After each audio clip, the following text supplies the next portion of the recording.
Welcome students in our another video tutorial of biology point। आज हमारा topic है Ramachandran plot, जो कि सबसे इम्पोर्टेंट टॉपिक माना जाता है फॉर प्रोटीन स्ट्रक्चर चेंजेस, या यूँ कहें कि प्रोटीन कन्फर्मेशंस के लिए। इस टॉपिक से जो क्वेश्चंस पुटअप होते हैं वो बेसिकली CSIR नीट और MSc एंट्रेंस एग्ज़ाम में पूछे जाते हैं। स्टूडेंट्स, प्रोटीन स्ट्रक्चर्स की अगर हम बात करें तो प्रोटीन स्ट्रक्चर्स के अंदर बहुत सारी जो स्ट्रक्चर्स होती हैं, जिसे हम कह सकते हैं कि 2 डिग्री स्ट्रक्चर, 3 डिग्री स्ट्रक्चर्स आती हैं, उनको भी हम क्लासीफाई करते हैं। Beta sheet, alpha helix, ribbon, तो ऐसे करके बहुत सारी स्ट्रक्चर्स जो है हमें देखने को मिलती है। लेकिन अगर हम कहें कि ये सारे के सारे जो स्ट्रक्चर्स हैं वो एक तरीके के रोटेशन का ही टाइप है, यानी कि थोड़ा सा रोटेशन चेंज होता है, स्ट्रक्चर चेंज हो जाती है। तो रामचंद्रन प्लॉट के अंदर हम उस रोटेशन के बारे में ही बात करेंगे कि वो रोटेशन कैसे होता है और कैसे एक एंगल के बेस के ऊपर हम स्ट्रक्चर को डिफाइन कर सकते हैं कि हाँ, ये स्ट्रक्चर हमें अब देखने को मिलेगी। तो हम स्टार्ट करते हैं ये पॉइंट। तो इस वीडियो को आप स्टार्ट से एंड तक ज़रूर देखिएगा। वीडियो स्टार्ट करने से पहले, जैसा कि हमारा न्यू टेक्निक्स के अंदर कंसिडर हुआ है ये पॉइंट कि हम सबसे पहले क्वेश्चन पुटअप करते हैं, जिससे हम वीडियो को थोड़ा ज़्यादा कंसंट्रेशन के साथ में देख सकें। तो वही काम हम इसमें करने जा रहे हैं। तो सबसे पहला जो क्वेश्चन इस वीडियो से रिलेटेड जो क्वेश्चन है उसके बारे में बात करते हैं। तो क्वेश्चन क्या है, एक बार देख लीजिए। क्वेश्चन है, the peptide bond is stronger than other bond. The peptide bond is stronger than other bond like ester. Why it is stronger than ester? मतलब क्वेश्चन पूछ रहा है आपसे कि पेप्टाइड बॉन्ड जो है वो एस्टर बॉन्ड की तुलना में ज़्यादा स्टेबल होता है, ज़्यादा मजबूत होता है। क्यों होता है ऐसा? ऑप्शन दिए जा रहे हैं इसमें कि due to the presence of N group, N means nitrogen group. Second option है due to the presence of double bond in between carbon and oxygen. And third है due to the presence of lone pair of electron in nitrogen. And fourth है due to the short length of peptide bond. 4 option दिए हुए हैं, उसके base के ऊपर हम combination set किया हुआ है। ए ऑप्शन में हमारे पास आ रहा है 1 and 2, बी के अंदर हमारे पास आ रहा है 2 and 3, और सी के अंदर हमारे पास है 3rd नंबर का, और डी के अंदर है 3rd and 4th। यानी कि इन चारों कॉम्बिनेशंस में से हमें देखना है, चारों रीजन्स में से हमें बताना है कि इस क्वेश्चन के लिए कौन सा रीजन जो है वो बेस्ट सुटेबल है। एक बार मैं वापस रिपीट कर देता हूँ क्वेश्चन को कि पेप्टाइड बॉन्ड जो है वो स्ट्रोंगर क्यों होता है अदर बॉन्ड से।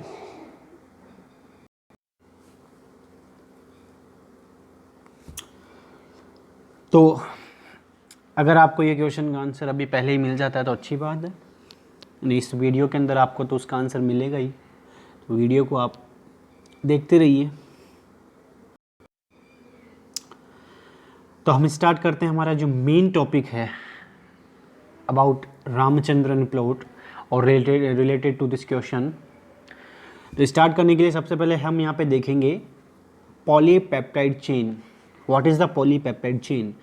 पॉलीपेप्टाइड चेन की अगर बात की जाती है तो पॉलीपेप्टाइड जो चेन होती है वो बेसिकली बहुत सारे अमाइनो एसिड से मिलकर बनी चेन होती है, जिसमें हमने यहाँ पे इसमें केवल 3 अमाइनो एसिड्स के बारे में बात की है और बाकी के अमाइनो एसिड्स की बात यहाँ पे नहीं की हमने, क्योंकि बहुत सारे अमाइनो एसिड्स होंगे, हमने एक साथ ले नहीं सकते इतने सारे अमाइनो एसिड्स, हमें केवल शॉर्ट व्यू हमने देखना है इसमें। तो इसमें हमें क्या देखना होता है कि पॉलीपेप्टाइड चेन जो होती है वो क्या होती है, मोर देन 1 अमाइनो एसिड्स को कंटेन रखती है अपने पास में। देन उनके अंदर जो है वो पेप्टाइड बॉन्ड का फॉर्मेशन होता है। वो कैसे होता है वो देखना है हमें कि एक अमीनो ग्रुप, ध्यान रखना स्टूडेंट्स, एक amino group, this one is 1 amino group and another is ये। एक अमीनो ग्रुप जो होता है उसमें से एक अमीनो ग्रुप के सी मतलब कार्बन जो है वो दूसरे अमीनो ग्रुप के नाइट्रोजन के साथ में क्या करता है, बॉन्डिंग करता है। ध्यान रखना, एक अमीनो ग्रुप के C मतलब कार्बन जो है वो दूसरे अमीनो ग्रुप के N के साथ में क्या करेगा, नाइट्रोजन के साथ में बॉन्डिंग करता है। इसी तरीके से सेम पोजीशन होगी दूसरे एंड के ऊपर, और दूसरे एंड पे हमने क्या देखा कि आप इसको दूसरे लैंग्वेज में भी कह सकते हो कि एक अमीनो एसिड्स का नाइट्रोजन दूसरे अमीनो एसिड्स के कार्बन के साथ में क्या करेगा, बॉन्डिंग करेगा, और बॉन्डिंग कर करके वो क्या बनाएंगे, आपस में पेप्टाइड बॉन्ड जो है वो बनाते चले जाएंगे, और पेप्टाइड बॉन्ड जब बनता चला जाएगा तो इस तरीके से एक पॉलीपेप्टाइड चेन जो है वो बन जाती है। अब आप कहोगे कि इसके अंदर इसका क्या कनेक्शन है, तो कनेक्शन केवल इतना सा है कि हमें यहाँ से पेप्टाइड बॉन्ड की स्टेबिलिटी के बारे में पढ़ना है कि वो स्टेबल क्यों होता है, इतना सा हमें देखना है बस, और कुछ नहीं है इसके अंदर। तो इस तरीके से अगर हम देखें तो पेप्टाइड बॉन्ड की अगर हम बात करें कि इसमें से कौन सा पेप्टाइड बॉन्ड है, तो दिस वन इज, जो इसके अंदर सर्कल हो रहा है ये अलग से, ये एक पेप्टाइड बॉन्ड है, सेम दोनों के अंदर जो दिखाई दे रहा है, this one is peptide bond. तो इसमें से पेप्टाइड बॉन्ड की अगर बात की जाती है तो पेप्टाइड बॉन्ड के अंदर ये हमारे पास जो C एंड N के बीच में जो बॉन्डिंग है, this one is bonding, this one is known as peptide bond, and इधर जो बॉन्डिंग है हमारे पास, ये जो बॉन्डिंग होगी एक तरीके से हम कह सकते हैं कि दिस वन इज है कोवैलेंट बॉन्डिंग और इलेक्ट्रोस्टैटिक बॉन्डिंग, आप उसे कह सकते हो। लेकिन अगर हम इसकी बात करें कि C अल्फ़ा और नाइट्रोजन के बीच में जो बॉन्डिंग है, C अल्फ़ा एंड नाइट्रोजन के बीच में जो बॉन्डिंग है, इसकी जो लेंथ होती है वो होती है 1.45 angstrom, and C functional group and N के बीच में, नाइट्रोजन के बीच में जो बॉन्डिंग होती है इसकी लेंथ होती है 1.33। ये बॉन्ड लेंथ है। और स्टूडेंट्स, जिसकी बॉन्ड लेंथ कम होती है उसकी जो स्टेबिलिटी होती है वो क्या होती है, ज़्यादा होती है। मतलब अगर हम कहें कि बॉन्ड की स्टेबिलिटी जो है वो इन्वर्सली प्रोपोर्शनल होती है बॉन्ड लेंथ, यानी कि स्टेबिलिटी, वो बॉन्ड उतना ही ज़्यादा स्टेबल होगा जितनी उसकी लेंथ क्या होगी, कम होगी, पहली बात। इसी के साथ अगर हम कहें कि नाइट्रोजन के पास में जो है वो होते हैं क्या, लोन पेयर होते हैं नाइट्रोजन के पास में, और नाइट्रोजन के पास में लोन पेयर होने की वजह से ये लोन पेयर जो है वो इधर कार्बन की तरफ क्या होते हैं, अट्रैक्ट होते हैं, क्योंकि कार्बन जो है वो लेस इलेक्ट्रॉन नेगेटिविटी वाला एटम है, तो वो जो ज़्यादा वाला होगा वो ज़्यादा से कम की तरफ जाएगा। तो इस वजह से यहाँ पे क्या देखने को मिलता है, हमें हल्का सा रेजोनेंस देखने को मिलता है, हल्का सा डबल बॉन्ड हमें देखने को मिलता है। तो ये डबल बॉन्ड क्या काम करेगा उसी के बारे में हम देखते हैं नेक्स्ट स्लाइड के अंदर, कि ये जो नाइट्रोजन का जो लोन पेयर होता है, ये नाइट्रोजन का लोन पेयर जो है वो इस पेप्टाइड बॉन्ड के साथ में क्या कर लेता है, पार्शियली डबल बॉन्ड फॉर्म कर लेता है। और पार्शियली डबल बॉन्ड के फॉर्मेशन की वजह से क्या होगा कि ये जो अमाइनो एसिड्स की रेजिड्यू है, ये जो अमाइनो एसिड्स की रेजिड्यू है ये अब रोटेट नहीं हो पाएगी, क्योंकि अब बॉन्ड जो है वो डबल हो चुका है, और डबल बॉन्ड जो है वो ज़्यादा स्टेबल, अगर हम कहें कि स्टेबल नहीं कह सकते उसको, आपकी उसके अंदर हम कहेंगे कि वो जो इलेक्ट्रॉन जो नेगेटिविटी है वो बढ़ जाती है, इसकी वजह से उसका जो रोटेशन है वो क्या हो जाता है, रेस्ट्रिक्ट हो जाता है। ध्यान रखना, due to the partial double bond, जो पेप्टाइड बॉन्ड का जो करेक्टरिस्टिक्स है वो क्या हो जाएगा यहाँ पे, अब एक तरीके से हम कहें वो रेस्ट्रिक्शन में आ जाता है, इस वजह से वो रोटेशन जो है वो क्या हो जाता है, यहाँ पे रुक जाएगा। तो एक तो ये बॉन्ड, ये एक नई चीज़ हमें देखने को मिली कि पेप्टाइड बॉन्ड जो है वो डबल पार्शियल डबल बॉन्ड के अंदर क्या हो जाता है, यहाँ पे कन्वर्ट हो जाता है due to the lone pair of nitrogen.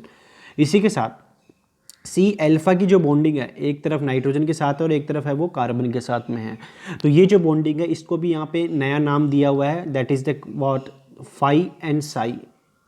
क्योंकि स्टूडेंट्स अगर बॉन्डिंग है, मतलब किसी भी दो एटम के बीच में अगर बंध है, जैसे कि हमने यहाँ पे कहा कि दो एटम के बीच में अगर बंध है तो कोई ना कोई बंध कोण भी होगा, बॉन्ड एंगल भी होगा, और उस एंगल को हमें यहाँ पे कोई ना कोई नाम भी देना होगा। तो सेम हमने यहाँ पे नाम दिया क्या कि C अल्फ़ा और नाइट्रोजन के बीच में जो बॉन्ड एंगल है उसको हमने यहाँ पे बोला है फाई, और C alpha and C carbonyl group के बीच में जो फाई मतलब जो एंगल है उसको हमने यहाँ पे नाम दिया है साई। तो phi is what, C alpha and nitrogen bonding angle, and psi is C alpha and carbonyl bonding angle. ये हमें यहाँ पे याद रखना है। दूसरी बात कि C अल्फ़ा के पास में आपको याद रखना चाहिए, C अल्फ़ा जो है वो अपने साथ में रखेगा एक एल्किल ग्रुप और एक रखेगा यहाँ पे हाइड्रोजन ग्रुप। तो अगर हम ये कहना चाहें कि इसका जो रोटेशन है, इस वाले अमाइनो एसिड रेजिड्यू का अगर रोटेशन है तो वो कहीं ना कहीं डिपेंड करता है इस R ग्रुप के भी ऊपर। कैसे कि अगर आर ग्रुप हल्का होगा तो वो इजीली रोटेट हो जाएगा, लेकिन अगर आर ग्रुप क्या हो जाता है, बल्की हो जाता है। बल्की दैट मीन्स अगर हम कहें कि वो वैलीन आ जाता है, देन वो क्या हो जाता है, थोड़ा सा स्टेरिक इंटरेंस जो है वो वहाँ पे हमें देखने को मिल जाता है। इसकी वजह से ये इजीली रोटेट नहीं हो पाते हैं।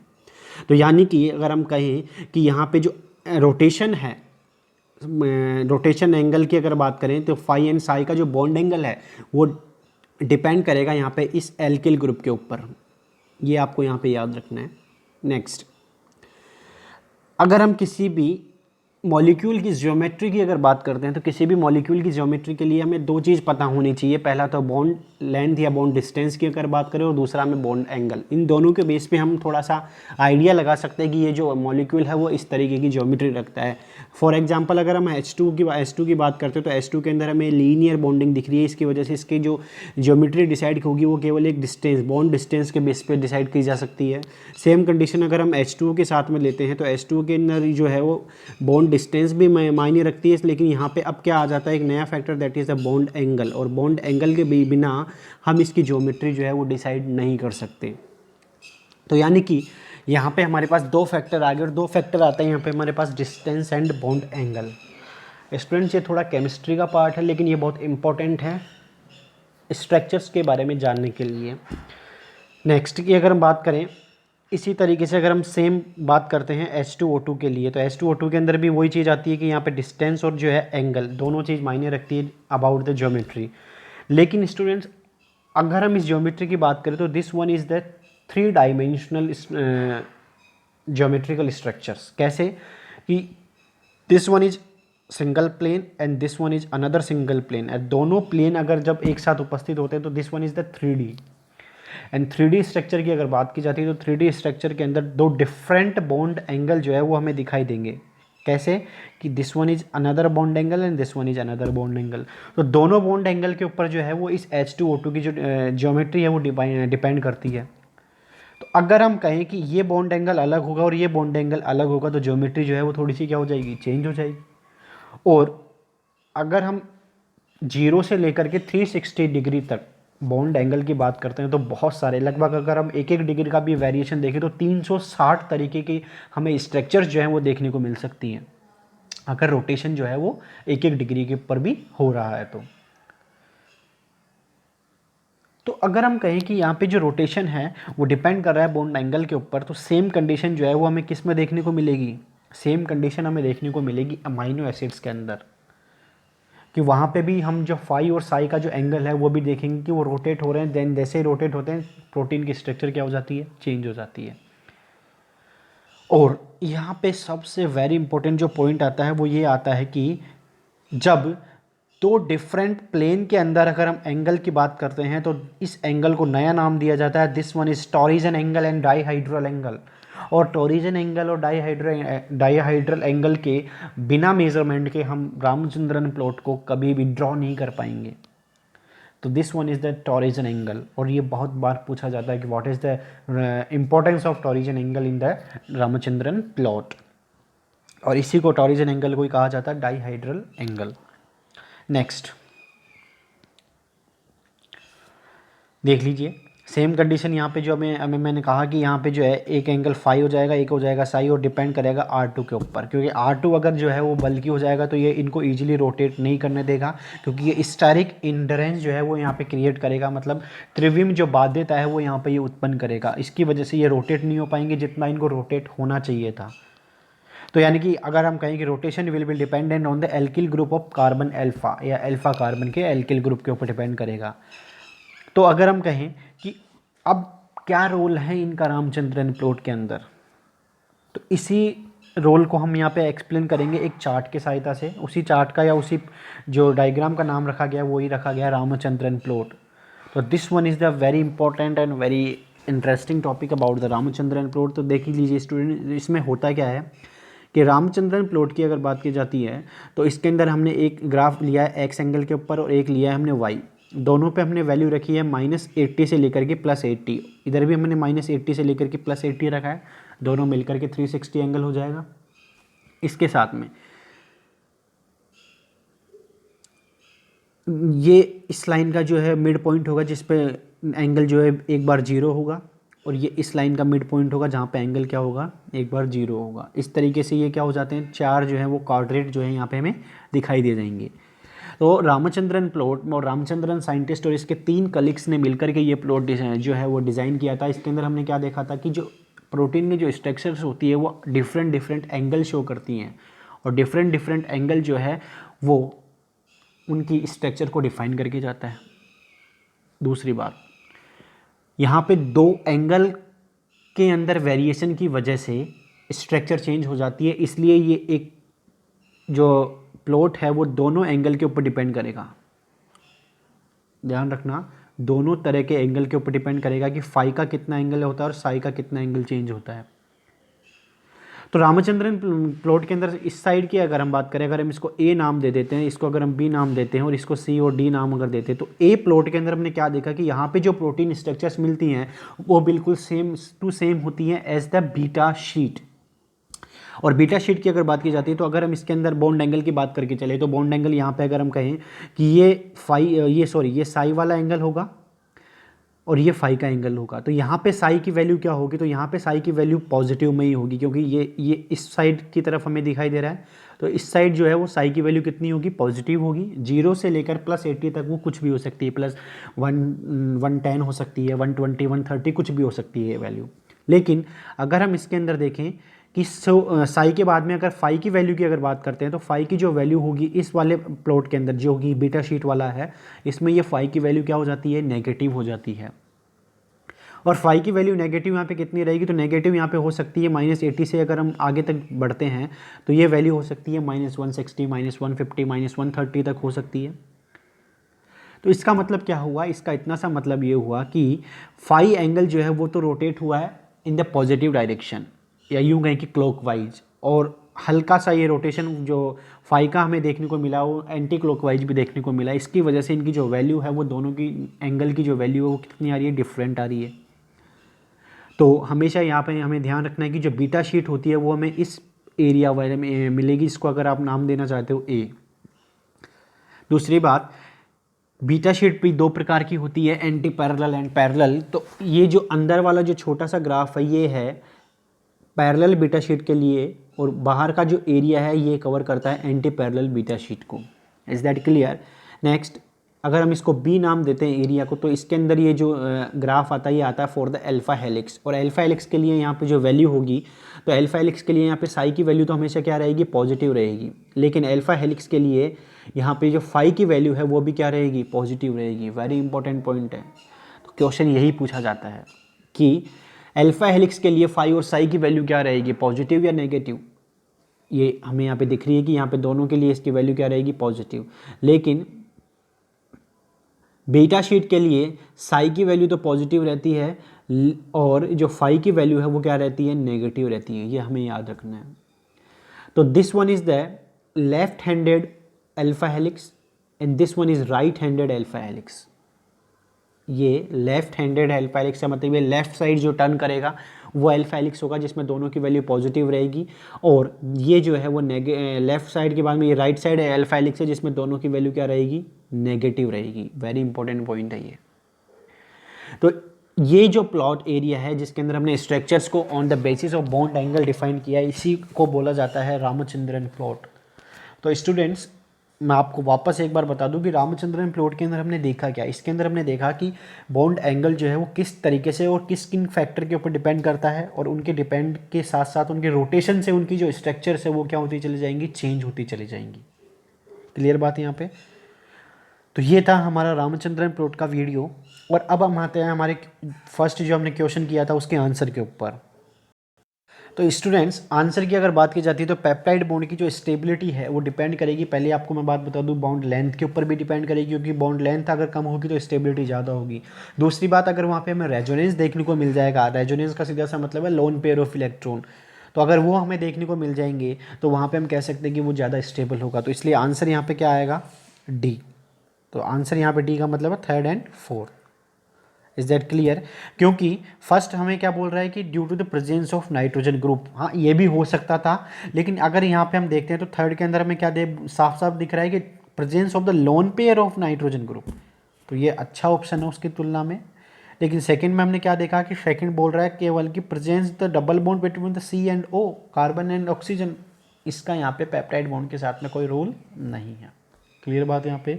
तो ये वीडियो थी हमारी रामचंद्रन प्लॉट की, जिसमें हमने क्या देखा कि बीटा शीट के लिए साई एंड फाई की जो वैल्यू है वो क्या रहती है, positive and negative. Alpha helix के लिए वैल्यू क्या रहेगी, पॉजिटिव भी रहेगी और नेगेटिव भी रहेगी। क्लियर बात यहाँ पे। तो रामचंद्रन प्लॉट की सहायता से हमने क्या बताया कि हमने यहाँ पे प्रोटीन के स्ट्रक्चर की एनालिसिस की कि वो जो रोटेशन है वो या जो वैल्यू है उनकी, वो वैल्यू कैसे चेंज हो रही है, कैसे वो पॉजिटिव में आते हैं और कैसे वो नेगेटिव में आते हैं। तो अगर आपके इससे रिलेटेड कोई भी अगर डाउट रहते हैं तो आप मुझे कमेंट बॉक्स में पूछ सकते हैं।